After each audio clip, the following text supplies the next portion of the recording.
There are certain people who are loving this ground. Michael Clark would be one of them. Mitchell Johnson, I assume, is another. David Warner. Then there are the other people. There is the Chris Tremlett and the Graham Swan, and also the Jonathan Trott, who are probably not enjoying it as much. Right now, Australia couldn't be much further ahead. Well, they could have kept batting. But other than that, like spiritually, they couldn't be much further ahead in the game than they are.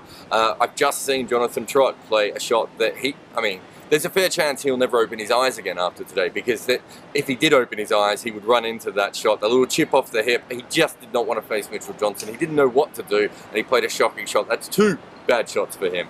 On the other hand, they tried to bounce out Michael Clark, and England gave up after about 8 minutes. Now, whether they gave up just because they thought there was nothing they could do on this pitch, or whether they gave up for other reasons, I'm not sure. But in the whole innings, Michael Clark only faced 20 balls from broad. He only faced a handful of those at the start. Two good pull shots from Michael Clark, and England basically sat back and watched. And Graham Swan sat back and watched in a very grumpy mood. He just couldn't get anything going today. He's out bowled by Joe Root, which must just have insulted him at times.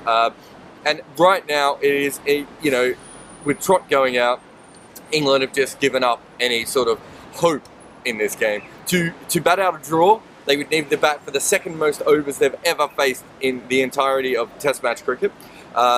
To win the game, they would have to score the highest total ever.